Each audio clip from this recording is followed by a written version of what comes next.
YouTube? This is Mr. Paparazzi. You can find me on Instagram at mister.paparazzi. And you can also find me online at www.mrpaparazzi.com. So, today we're going to take a step into frequency separation, and I'm going to show you a few ways on how to do it, and I'm going to show you the ideal way I do it.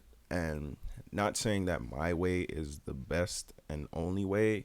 I just feel that this method is more you have more control of the image instead of getting it'll restrain you from getting carried away while you're editing the image, and it'll somewhat avoid you from making the model look fake, and we don't really want to get that as an end result. So let's get started here. So I pretty much, on this layer right here, I pretty much did up all the healing and removing the small blemishes and whatnot.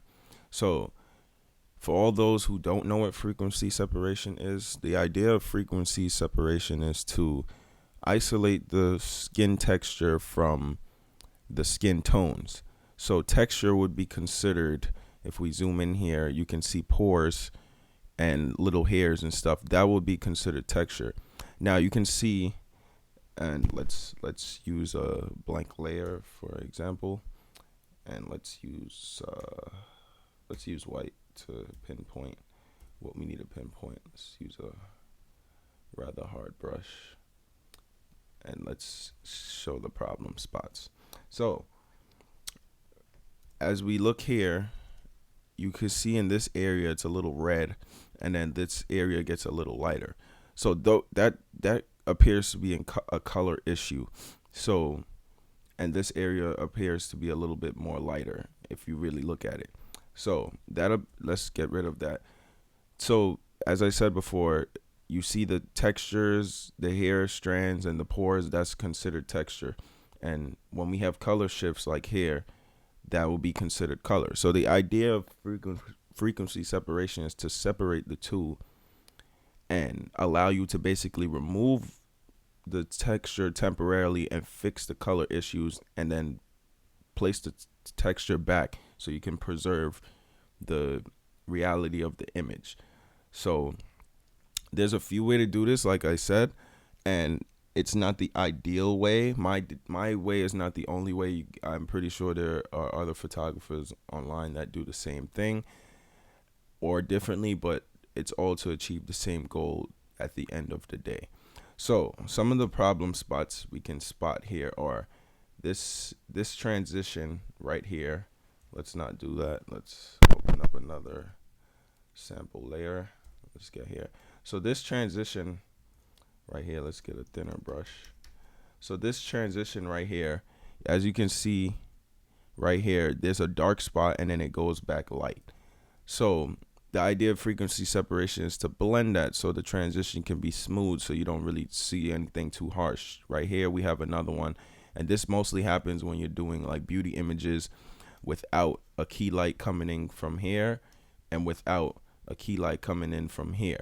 So if you're doing a straight on beauty image, most of the light is coming in this area. So that's how she has this spotlight on her forehead, and it also spills down here on the nose. And I was not using a reflector, so that's why under here is a little bit dark, but I actually wanted the image to come out that way. That's why I refrained from using a reflector. So when you shoot a straight on beauty shot using a beauty dish, these are the areas that pretty much become illuminated. So we get the nose, and we have up here as well. So those are the areas. If you use a key light coming in from this area and also this area, these areas of the face right here will also become illuminated. But because I want that shadow contour on both sides, I refrained from doing so and allowed the beauty dish to just come straight here on the forehead. So you can, as we zoom in, we can see the catch light in her eyes from the beauty dish itself. So all these are little spots that can show you how your image is going to come out towards the end of your shoot. So let's get started into the nitty gritty. I'm done talking.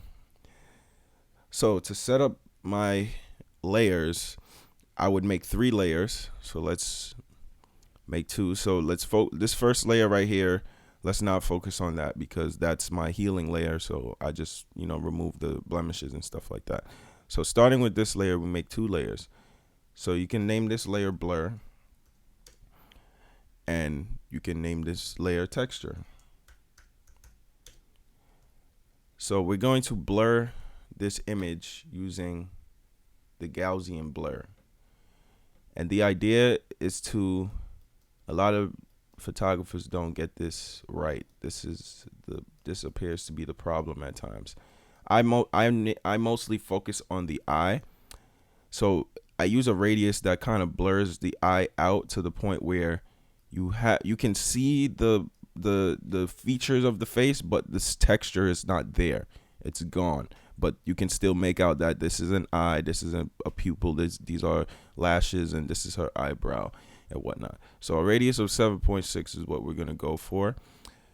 And let's place the texture layer back on.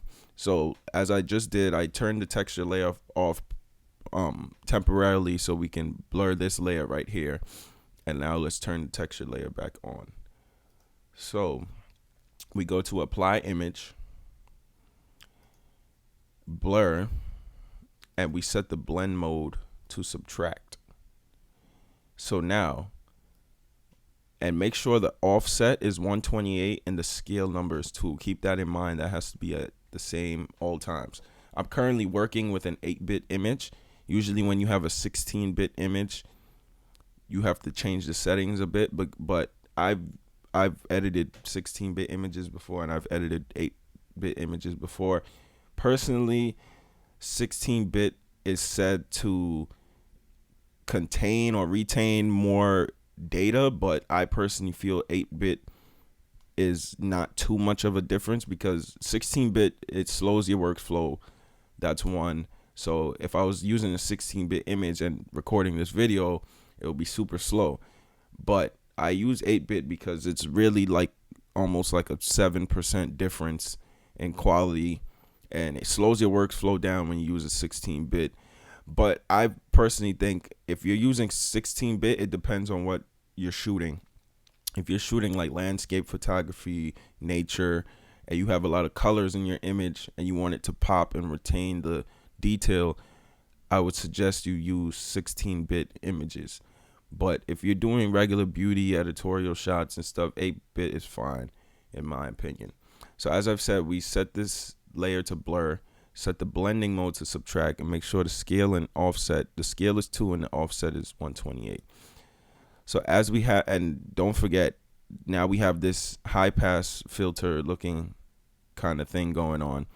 So basically everything you see here, this is basically an exaggeration of all the textures. So you see how the hairs in the eyebrow came out and the lashes and the eye and whatnot. This is just texture only. So we set this blend mode to linear light. And as you see, nothing happened. So the difference between the bottom layer and the top and the texture layer, it's exactly the same as this original layer right here. That's because now the texture is on one layer and the colors are on the bottom layer. So now we're going to make a separate layer in between these two. So let's do that. So now we have a layer that's separating the color and the texture. So let's remove the texture for a while. Matter of fact, let's keep it there and delete this layer. A lot of photographers, well, let me not say a lot of photographers because I used to use this method as well.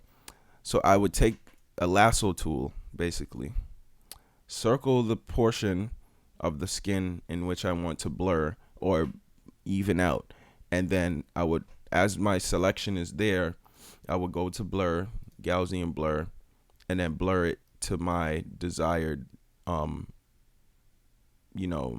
wherever I think it feels blended. I personally don't like this method because you have to set your feathering to a proper amount. But as you can see, as you move the radius up, it just blends more and more. And of course, you're not going to blend this far to the point where everything is distorted and whatnot. So if this is at 0 and this is blended, as you move it forward, this is where we're going. I personally don't like this method because over time, if you let's say you circle this whole area right here, you see how I missed and I got a little bit of the brow. If I was to blur that now, let's see that, and move this up, it kind of distorts the image right here. So now you have light parts and then a dark shade here. Now you have to make this side the same tone as that, so the image doesn't look, out of order and whatnot. So I personally don't like this lasso blurring thing going on and whatnot. I used to use it personally, but this method that I'm going to show you is part of my current workflow, and I find you have way more control over the image. So let's deselect that, and when you make a selection like this in Photoshop, to deselect it, instead of right clicking and pressing deselect, you can just press Command D on a Mac. I love shortcuts. So let's go back and remake that blank layer in between the two. And now we're gonna turn off the texture layer temporarily. So now all that we're seeing right here is no texture. This is basically only color information only. So with that being said, as we said before, we look at the problem spot. There's a weak transition here. There's a weak transition here. There's a strong contrast right here, and then another strong contrast right here, and right here. So let's delete these selections. Always, before you do any image, always, have a checklist like, hey, I'm going to need a fix right here. I'm going to need to do the eyes. I'm going to need to blend this properly, fix the nose a bit, fix the lips, because some photographers get carried away. They like to, look at the before and after image and say, oh, hey, I didn't do a dramatic effect, so I didn't really edit the picture as good. Becoming a professional photographer, over time, you realize that less is more, because the more you change the image, the more the person doesn't look like themselves, and the more, if we're doing beauty photography, we're trying to retain all the details that were in the raw image, and we're trying to make the model look like herself. We're also trying to make the model just look like the best version of herself. So we're not really here to transform. Photoshop is an enhancing software, in my opinion. I don't think it should be used to, transform and make people look different. Of course, that's cool if the client requests that, you have to do what you need to do. But personally, I think I like to do subtle changes, because they just preserve all the details. And who wants to look like, plastic or silicone or porcelain and stuff like that. We don't really need that. So my idea is, I'm going to personally brush in these transitions and move them away with the texture layer off. So that how that works is, I take my brush and I make sure my flow is at 2. So you can press Shift 02 and it'll go to 2. Right. Now we're going to use a soft brush, totally soft. So now I'm just going to select areas and just blend the skin. So let's get started. So I'm going to just select here and color in.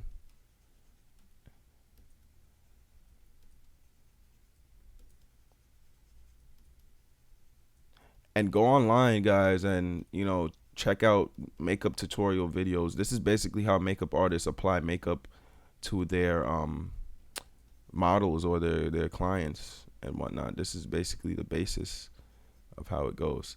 So as you can see, I'm just brushing in transitions, making them smoother, keeping the light where it belongs. If you know the middle section of her forehead is supposed to be a highlight, retain that. Do not blow it out. Do not flatten it to the point where the image doesn't look, up to par. Frequency is a very strong tool, and some photographers get carried away and they end up destroying the image instead of actually enhancing it. Sometimes, you edit an image so much, you look at the raw file and you're like, wow, the raw file kind of looks better than the edit because I took it too far, So it's all about doing things in moderation and whatnot. So let's turn the texture layer back on for a quick second, and let's toggle this on and off. So as you can see, I just really smoothed out those transitions. Like it blended pretty well in my opinion. The light is even, the skin colors are even. This is great. So we're gonna continue. So let's turn the texture layer back off. So I see a transition right here that I want to make lighter. So you just select a lighter color or a relative color. I wouldn't say a lighter color. Just select a relative color that's in the area. And let's do this. Right. And let's do the same over here. So now it doesn't look like, now under the eye it looks pretty blended and whatnot. And another thing, I used to do frequency separation on the whole face, and I realized afterwards I was done, it looks like blurred out too much, and it looks too puppet looking and doll face looking. We want that look, but we don't, because, you know, ideally everyone has skin texture, everybody has pores, so you're never gonna meet someone that has skin like a Barbie doll, because Barbie dolls don't have any pores, they're just plastic. And you don't want that. You always want skin texture in the model. That's what preserves the realness of the photo. Alrighty, so we're gonna keep this up for a little bit longer.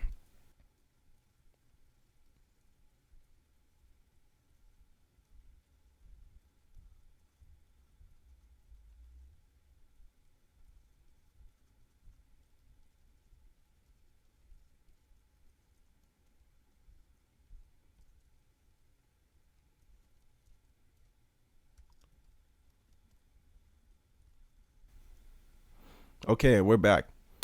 So let's toggle back on this texture layer. And as you can see, this is a major improvement in skin blending. As you can see, major improvement. So let's toggle on and off what we've done. So that's perfect. I like that a lot. You can see the shadows are blended, the highlights are blended. As we toggle that on and off, that looks great.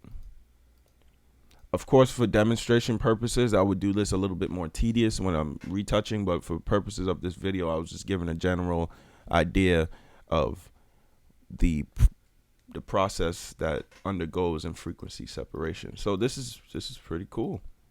I like this. This is good. So this is a great transition, and frequency separation is powerful. Like, and so after we're done, we're gonna just group these layers. So to group these layers like this, you press Command and you click on the amount of layers you want, and to deselect, you still hold Command and to click again, and press Command G to put this in a group. And we can just name this FS for frequency separation. So that's a group, so you don't have 3 layers. So let's say you get confused with this layer, you try to do healing on this, but this was your frequency separation layer, and now you're healing and stuff, the calculations are incorrect, and you're gonna basically distort the image. So that's basically frequency separation right there, as you have it and whatnot. So I feel this is a powerful tool. We get results pretty quickly, and I'm pretty sure, like I said before, there are probably a million other ways to do this and to get this done professionally, but this is still a professional approach. I've used it many times. I have knowledge of other ways of frequency separation. I just personally think this way, when you can manually paint in where you want the transitions to blend, instead of just taking a lasso tool right here and hoping this area will be blended. But sometimes your focus is just like, your focus will be just this area, but if you make a big circle like this, you're gonna end up you know, messing up this area or this area when you know that was already blended, you know. So as I was saying before, I don't do frequency separation on the entire face, because after a while it just looks fake. So just as we see before, we just have subtle transitions that needed to be blended under the eye, over here in this temple area over here under the chin, and pretty much everything of that sort. So I try not to go overboard and start blending things that don't need to be blended. As you can see, I didn't really do too much under the neck because the light was pretty even under there and the transitions were pretty solid, so I didn't really touch in that area. So this image, we're not done here. We probably gonna go into, dodging burning and, fixing the highlights in the hair and, probably cropping it right, fixing the eyes and the catch light and but this is frequency separation basically explained. So thank you guys for watching. If you're new to my page, please subscribe. Once again, you can find me on Instagram at mister.paparazzi, and you can find me online at mrpaparazzi.com. So give a thumbs up if this helped. I take all questions seriously. I answer them promptly. If you need more information, you can just hit me up via my website or Instagram. You can also follow me on Facebook at MISTER Paparazzi. I have a business page where we do photo retouching courses and go more in depth, outside of YouTube. But as for now, I'm pretty sure this helped someone, in their retouching workflow. If you need sample images to practice on, you can also reach out for that as well. So going back to the image real fast before we close, as we made this frequency separation stack here, I know a lot of you guys are like, oh, I don't really know how to make 3 layers. I don't want to do that. Let's say I get 5 pictures to edit. Do I really have to do that every time? You really don't. Photoshop has something called actions. And if you go to the actions panel in the window, you go to window and you press actions and it'll come up. So as the actions come up, you can create a new action. So you basically record all the steps that you do.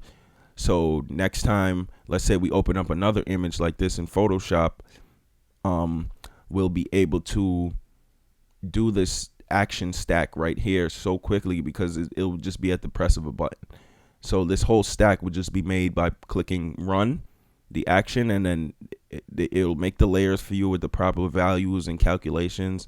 And all you have to do is just go in, remove the texture layer for a little bit, and go in and start coloring and fixing the transitions. So also I have, links to actions, Photoshop actions for, frequency separation, dodge and burning, sharpening, color corrections for hair, all kind of stuff like that. But once again, if you're new to my page, please subscribe. You can find me on Instagram at mister.paparazzi, on Facebook at Mr. Paparazzi, and also on my website at mrpaparazzi.com. Give a thumbs up if this video helped. All questions will be answered promptly. Thank you guys once again.